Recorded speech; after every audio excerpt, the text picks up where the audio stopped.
Assalamualaikum warahmatullahi wabarakatuh. Waalaikumsalam warahmatullahi wabarakatuh. Alhamdulillahilladzi hadana li hada wa ma kunna linahtadiya laula an hadanallah. Allahumma salli wa sallim ala sayyidina wa habibina wa syafiina wa maulana Muhammadin sallallahu alaihi wasallam wa ala alihi wa sahbihi wa man tabi'ahu bi ihsanin ila yaumiddin. Qala rabbi shrah li sadri wa yassir li amri wahlul 'uqdatam min lisani yafqahu qawli. Subhanaka la ilma lana illa ma 'allamtana innaka antal alimul hakim. Saudara-saudara jamaah pengajian rahimakumullah, kita bertemu kembali dalam kajian pada malam hari ini, dan kita telah sampai pada hikmah yang keempat. Mudah-mudahan apa yang kita dapatkan ini akan menjadikan kita untuk lebih baik lagi di masa yang akan datang. Amin. Di dalam hikmah yang keempat ini, Syekh Ibnu Athaillah As-Sukandari rahimallahu ta'ala telah berkata, arih nafsaka minat tadbiri famaqama bihi ghairaka anka la taqum bihi li nafsika. Arif nafsaka, istirahatkanlah nafsu kamu, minat tadbir, dari mentadbir atau mengurusi, fama qama bihi, terhadap apa-apa yang telah ditetapkan bagimu, ghairaka, oleh selainmu, anka, untukmu, la takum bihi li nafsika, janganlah kamu ikut mengurusi atau menentukan terhadap dirimu sendiri. Nah, di dalam kalimat hikmah ini musannif mengingatkan kepada kita semua bahwa kita diminta untuk mengistirahatkan nafsu kita di dalam mengurusi sesuatu hal yang sudah ditentukan oleh Allah. Kita menyadari bahwa ternyata di dalam kehidupan ini, atau sikap kita di dalam kehidupan ini, seringkali merepotkan diri sendiri. Jadi segala kesusahan, kepayahan, lahir dan batin itu pada hakikatnya ulah diri kita sendiri. Kesalahan cara berpikir kita, kesalahan sikap kita, termasuk kesalahan hati kita di dalam memahami suatu hal. Timbullah kesusahan itu, timbullah kepayahan di dalam hati dan pikiran kita. Artinya seringkali kita memikirkan sesuatu atau mengkhawatirkan sesuatu yang sesungguhnya tidak perlu. Kenapa demikian? Karena sesuatu yang kita pikirkan itu sebetulnya sudah dijamin oleh Allah Subhanahu wa Ta'ala. Artinya segala sesuatu yang sudah dijamin oleh Allah nggak perlu kita pikirkan, nggak perlu kita khawatirkan, karena Allah jamin itu. Allah akan berikan itu. Tapi seringkali kita sibuk memikirkan itu, memikirkan sesuatu yang sudah dijamin oleh Allah. Akhirnya apa? Banyak kewajiban-kewajiban pokok yang tertinggal. Banyak yang seharusnya kita kerjakan yang berbentuk perintah-perintah Allah dan Rasulullah SAW terabaikan, tertukar oleh pikiran-pikiran kita tadi yang kita pikirkan. Oleh karena itu Syekh Ibnu Athaillah menyampaikan, istirahatkanlah nafsu dirimu di dalam mengurusi sesuatu hal yang sudah diurus atau ditetapkan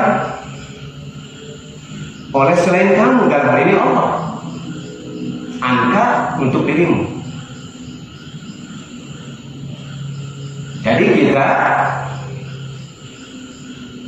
dinasihati oleh Syekh agar tidak usah memikirkan sesuatu yang sudah Allah jaminkan kepada diri kita. Kemudian la takum bihi nafsika, dan janganlah kamu ikut serta untuk memikirkan dan mengurusi itu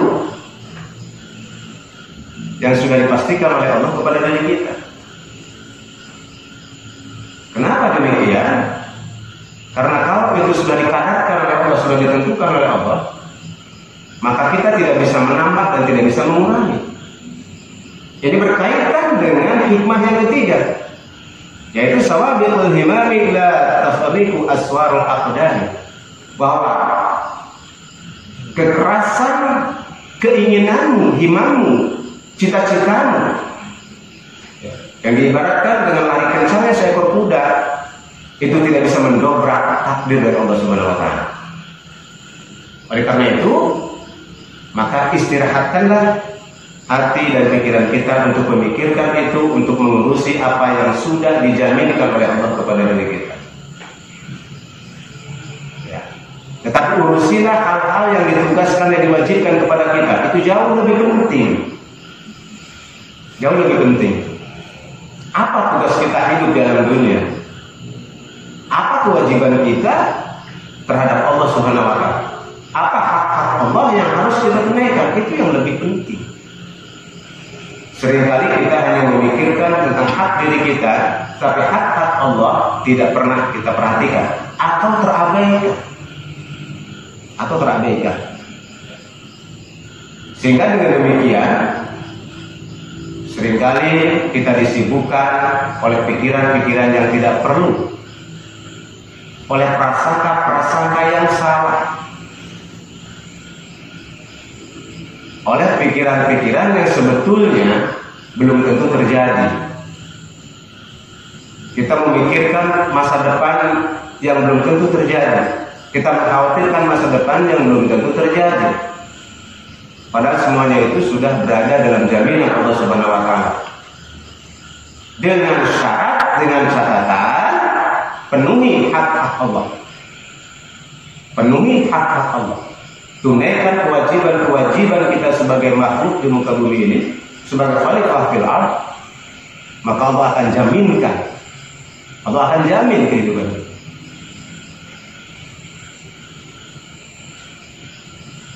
Ini akan meringankan beban pikiran kita. Jadi beban pikiran kita, beban hati kita tidak terkuras habis energinya untuk memikirkan sesuatu yang sudah dijamin oleh Allah Subhanahu wa taala.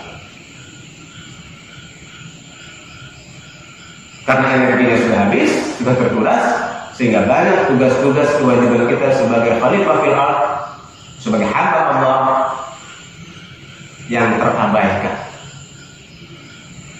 Mulai dari bangun tidur sampai tidur lagi, tidak ada lain yang dipikirkan adalah sesuatu hal yang dijamin oleh Allah. Untuk apa? Bahwa Allah sudah jamin. Kalau Allah sudah jamin, sudah tentukan, walaupun kita pikirkan, walaupun kita usahakan sebagaimanapun, tidak akan bertambah dan juga tidak akan berkurang.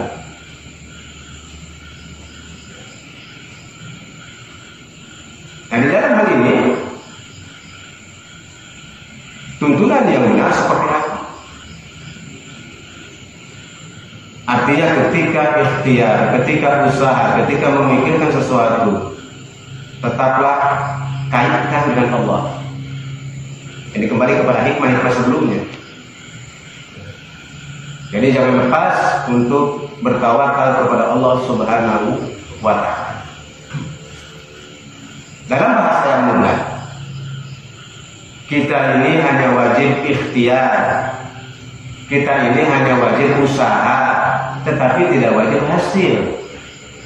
Hasil itu adalah urusan Allah, bukan urusan kita. Nah, yang kita lakukan sekarang ini seringkali berbuat belum sudah mikiran hasil, bertindak belum sudah memikirkan nanti bagaimana. Katakanlah misalkan kita mau usaha, berbuat belum, dagang belum, tapi sudah berpikir macam-macam. Waduh, bagaimana ya kalau nanti rugi? Bagaimana kalau begini? Bagaimana begitu? Akhirnya banyak pikiran-pikiran buruk di dalam otak kita. Apa yang terjadi? Yang terjadi sebelum mulai sudah lelah duluan. Sebelum mulai usaha atau bekerja atau bertindak, berbuat apapun sudah capek duluan. Padahal berbuat belum, tapi sudah capek duluan, sudah mopok, yang pada ujung-ujungnya menyerah. Padahal berbuat aja belum, tapi sudah menyerah karena sibuk berpikir, sibuk memikirkan sesuatu hal yang kita tidak tahu apa yang akan terjadi. Akhirnya banyak hal yang tertinggal, banyak hal yang tidak bisa kita lakukan di dalam amal yang kita sehari-hari. Inilah yang menghambat progres kita, progres kehidupan kita, progres pikiran kita, dan progres batiniah kita. Akhirnya yang ada rasa lelah, rasa capek. Itu. Padahal Allah sudah memberikan begitu banyak nikmat kepada kita dan Allah sudah jaminkan kepada kita. Jadi sekali lagi yang terpenting bagi kita adalah ikhtiar dengan tetap tawakal kepada Allah Subhanahu wa Ta'ala. Nah, yang seharusnya dilakukan oleh kita adalah memang dalam rangka menjemput fadl Allah. Ini adalah kewajiban kita. Jadi kewajiban kita itu menjemput fadl Allah, menjemput karunia Allah. Karunia Allah itu harus dijemput. Seperti mana firman Allah, "Wabtaghu min fadlillah." Carilah oleh kamu karunia Allah. Carilah oleh kamu, jemputlah oleh kamu sebagian daripada karunia dari Allah. Nah, jadi pada hakikatnya apa yang kita lakukan sehari-hari itu, apakah itu bertani, berdagang, bekerja dan sebagainya, karyawan, buruh dan sebagainya, itu dalam rangka menjemput karunia Allah. Jadi bukan semata-mata kitalah yang menentukan, tidak. Kewajiban kita hanya menjemput. Kemudian kapan hasilnya, di mana hasilnya, itu nggak usah dipikirkan. Itu bukan urusan kita. Yang harus kita lakukan adalah jemput saja karunia Allah. Kita akan menjemput karunia Allah di sebelah sana, atau tentang sesuatu.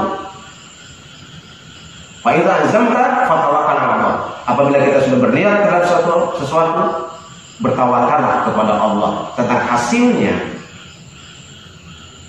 Insya Allah dengan demikian ini akan membuat kita ringan hati kita, baik ketika merencanakan maupun ketika kita melakukan menjemput fadl Allah itu, karunia Allah itu.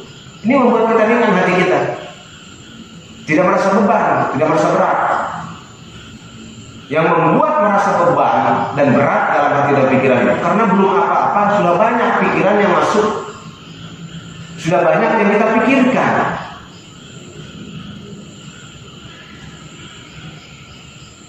Katakanlah ketika kita mau berdagang, itu belum apa-apa sudah mikirkan, ntar duitnya dari mana nih, modalnya dari mana, siapa yang menjalankan, lalu kira-kira usaha ini hasil enggak ya, dagang ini laku enggak ya.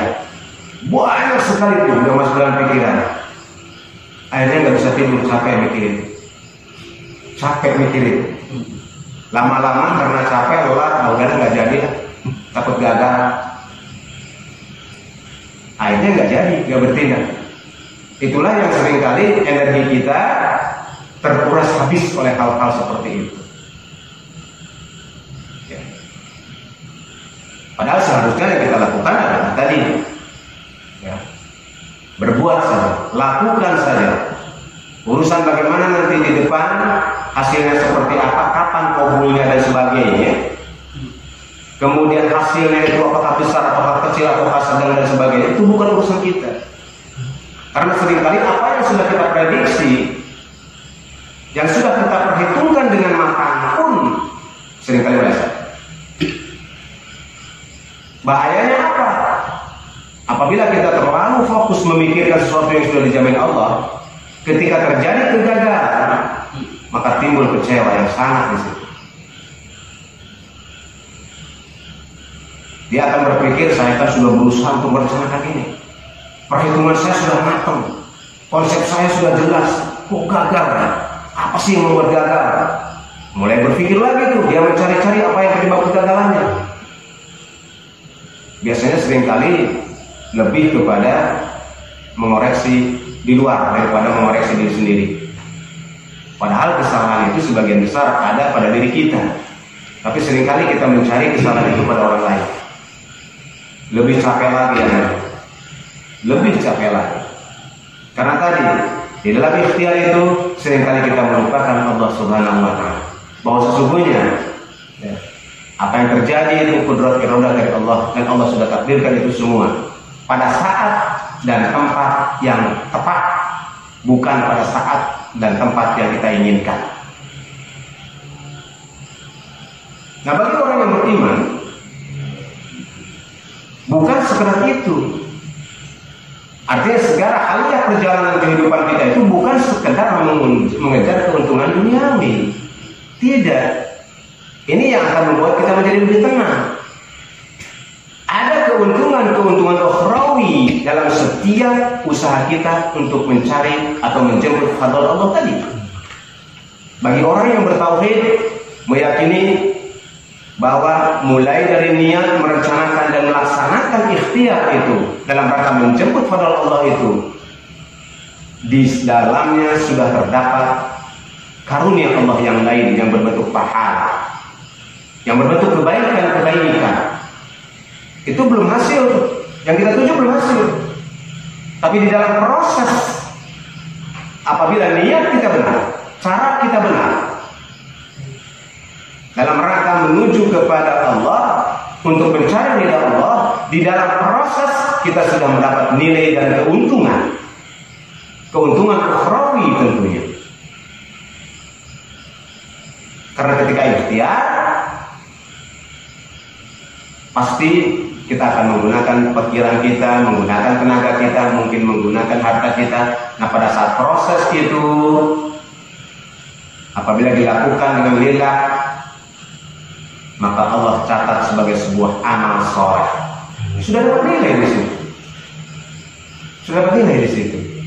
Nah, mengenai hasilnya kapan dan seberapa hasil itu tidak usah dipikirkan terlalu sangat. Karena walaupun kita pikirkan benar-benar, belum tentu apa yang kita pikirkan itu sesuai. Belum tentu. Bahkan akibatnya yang terjadi adalah kita letih dan capek memikirkan itu. Semakin kita berpikir, semakin lelah kita. Padahal sekeras-kerasnya kita berpikir, sekeras-kerasnya merencanakan, belum tentu sesuai dengan apa yang kita impikan. Nah, bila tidak diiringi dengan niat yang benar, dengan tauhid kepada Allah, dengan bertawakal kepada Allah, selain capek, maka akan timbul rasa kecewa di dalam diri kita. Jangankan gagal, kurang saja daripada apa yang kita harapkan, seringkali kita tidak bersyukur. Padahal sudah kabul, sudah hasil. Tapi karena nafsu terlalu besar, ya, kurang sedikit saja, membuat dia tidak puas diri. Akhirnya kembali lagi dia tidak bersyukur. Seseorang yang tidak bersyukur, seseorang yang tidak puas diri, itu akan capek lagi. Hatinya tidak akan tenang, dia akan capek lagi.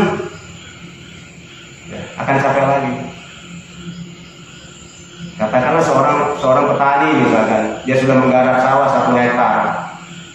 Dia sudah estimasi bahwa dengan 1 hektar ini dengan bibit unggul seperti ini dia akan menghasilkan sekian ton.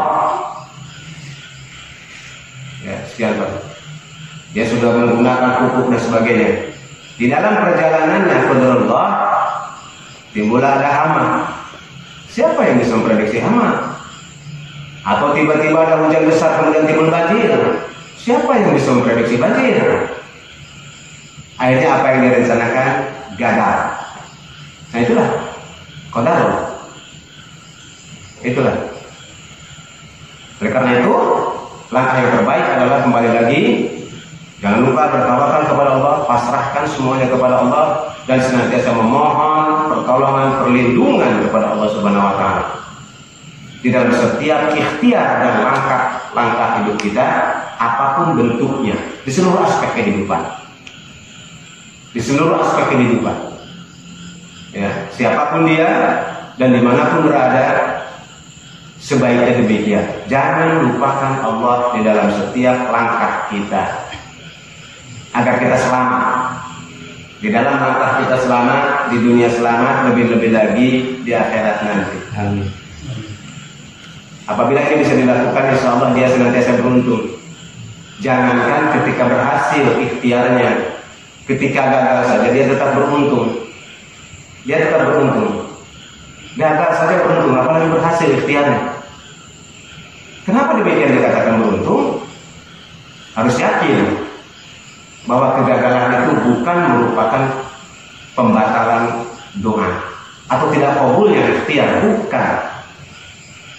Bagi orang yang bertawakal, dia sangat meyakini boleh jadi ini baru ditunda oleh Allah, merupakan penundaan daripada keberhasilan. Atau boleh jadi Allah akan ganti dengan yang lebih baik daripada apa yang kita usahakan sekarang. Di situ rahasianya.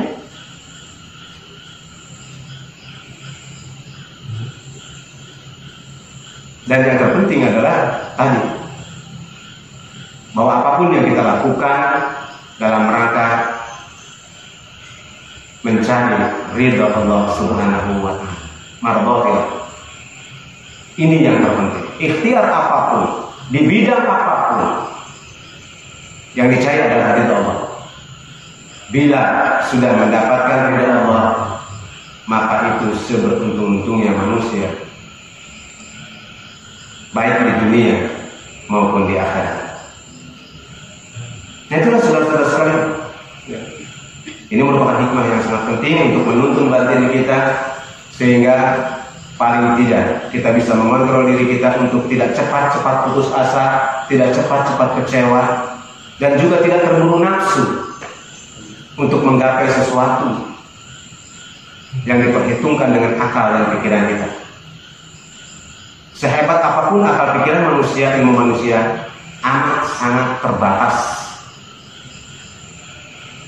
Karena manusia tidak tahu esok hari apa yang akan terjadi. Tidak ada satu manusia pun yang bisa memprediksi apa yang akan terjadi besok. Itu besok. Apalagi 1 minggu, 1 bulan, 1 tahun ke depan. Tidak bisa diprediksi apa yang akan terjadi secara pasti tentang diri kita, tentang kehidupan kita, tentang ikhtiar kita, dan sebagainya. Oleh karena itu, istirahatkan pikiran kita untuk memikirkan apa yang akan terjadi, karena itu bukan urusan kita. Itu rahasia Allah. Yang terpenting adalah lakukan apa yang bisa kita lakukan sekarang. Itu. Selebihnya kita bertawakal kepada Allah. Apabila kita bertawakal kepada Allah, yakin Allah akan membimbing diri kita menuju pengabulan cita-cita, pengabulan doa-doa kita.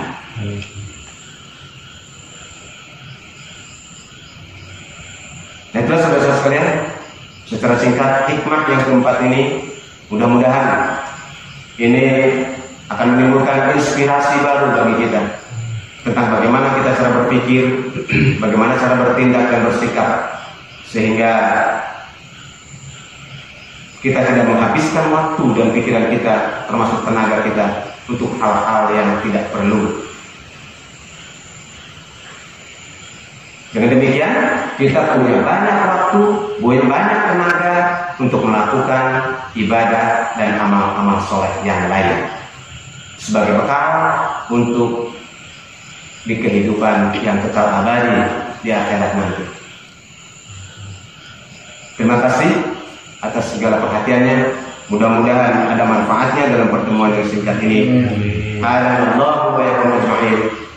Wallahu muwaffiq ila aqwamit thoriq. Wassalamualaikum warahmatullahi wabarakatuh. Waalaikumsalam warahmatullahi wabarakatuh.